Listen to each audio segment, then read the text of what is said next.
करण्याच्या माध्यमातून एक संस्कार या तालुक्यामध्ये सर्वांच्या मनामध्ये घातले. आणि एकदा मला देखील साहेब सुदर्शन आपल्या बंगल्यावरती दादांनी अनेकांना बोलवलं होतं, त्याच्यापैकी मी एक होतो. आणि त्यांनी अनेक झाडांची नावं, अनेक डोंगरांची नावं जसं त्यांनी सांगितली तसं त्यांनी ते सगळं वाचून दाखवलं. आणि हे सगळं आपल्याला दंडकारण्य माध्यमातून जसं रामायणाच्या वेळेस होतं तसं सगळं हरित करायचं आहे असं त्यांचं स्वप्न होतं. आणि त्या दृष्टीने त्यांनी खूप सगळी योजना त्यांनी आखली आणि तसं ते संपूर्ण तालुक्याभर ते अभियान. वृक्षारोपणाच्या ह्या कामामुळे आज तुम्ही जर पाहिलं तर आमच्या परिसरामध्ये लाखो झाडे हे डामाडौलाने उभे आहे. आणि त्यामुळे आमच्याकडे जी शेतीची जी पाण्याची पातळी होती ती खाली गेली होती विहिरींची, तर ती आज ह्या झाडांमुळे पाण्याची पातळी वाढली.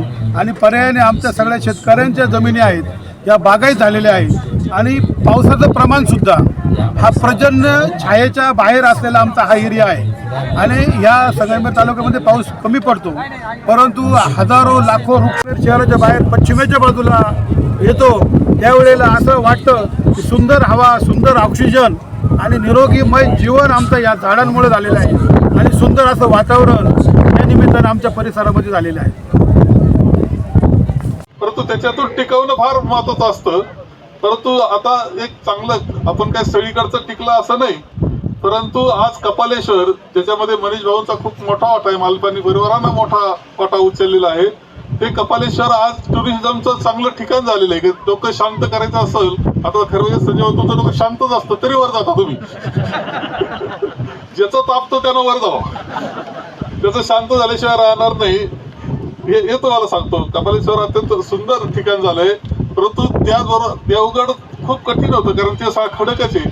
तरी आमच्या दूध संघावाल्यांनी तिथं ते हिरवं करण्याचा प्रयत्न केलेला आहे. अमृतवाहिनी बँकेनं हा याचा डोंगर जो आहे हा कनकेश्वर महादेव तुम्ही गेले नाही आणि तुम्ही मुद्दाम जाऊन या एकदा.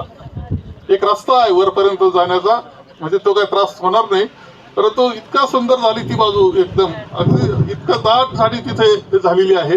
वन खात्याचा याच्यामध्ये सहभाग आहे, आपण नाकारू शकत नाही. ते रक्षण असतं ते करणं, परंतु लोक सहभाग करून घेऊन वन वाढवणं हे सुद्धा महत्वाचं काम आहे. त्यामध्ये त्यांचा सहभाग चांगल्या पद्धतीने मिळतो, सहयोग मिळतो.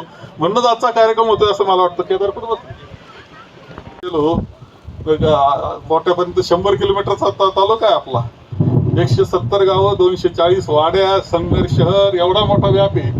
आपण रस्ते भरपूर मंजूर केल्यानंतर खोड्याळपर्यंत चालू कसं होणार नाही याच्याकरता अनेक उद्योग आपल्या तालुक्यात झाले, परंतु सगळे उद्योगाचा निपटारा होतो आहे आणि लवकरच सगळा निपटारा होईल, सगळे व्यवस्थित होईल.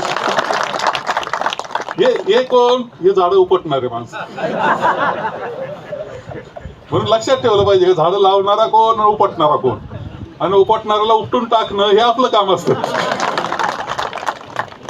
ही काळजी आपण घेतली तर सगळं चांगलं हिरवगार रान आपलं निश्चितपणे होणार आहे. आपली वसुंधरा सुंदर करण्यामध्ये एक अत्यंत पथदर्शी कार्यक्रम हा आपण एकत्र पद्धतीनं करतो आहोत. सर्वजण सहभाग आहे, मालपानी परिवाराचा सहभाग आहे, जनतेचा सहभाग आहे, वन खात्याचा सहभाग आहे.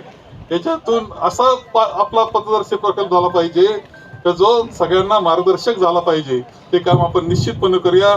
मनीष भाऊंना खूप शुभेच्छा. या सेशन कायदा एवढा अवघड करून ठेवलेला आहे, परंतु ते त्याचे कारण त्या काळातले होते. त्याचे काही फायदे असतील, काही तोटे असतील, परंतु आहे हे खरं आहे.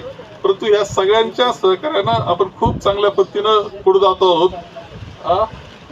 एक तास नाही लवकर आवडतो मी. लक्षात ठेवलं पाहिजे, आपण झाडं लावणारे माणसं आहे, पण काही झाडं उपटणारे माणसं फिरत असतात. त्यांचं का आपलं झाडं लावायचं, वाढवायचं असा कार्यक्रम चाललेला असतो. चांगलं करायचं हे चांगलं सकारात्मक. काहींना झाडं उपटायला आवडतं, ही अवस्था आहे. आता इथं यांनी बाळासाहेबांनी सांगितले हा रस्ता झाला पाहिजे, तो झाला पाहिजे. तो रस्ता होणार, कारण पाठपुरावा कसा करावा, माझं पत्र पण पाठपुरावा कसा करावा बाळासाहेबांना माहिती आहे. मंत्रालयाचं सगळे चक्रव्यूह त्यांना कळालेलं आहे, भेदलेलं आहे त्यांनी अनेक वेळा.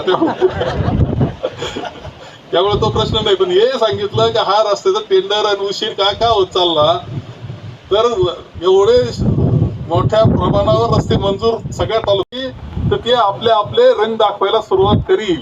आणि त्या पद्धतीनं आपण पाहतोय की काही घटना घडत असताना हिमालयात तर जावा का नाही अशी भीती वाटत असते आता सध्या हिमाचल प्रदेश आणि हिमालयामध्ये. याला कारणच असं आहे की ज्याची काळजी निसर्ग आहे, निसर्ग हा आपल्या करता दिलेला आहे, जी संधी आपल्याला दिलेली आहे तिचं उद्ध्वस्त करण्याचं काम आपण जे करतो ते थांबवलं पाहिजे, हा सांगणारा संदेश त्यांचा खरा अर्थानं आहे.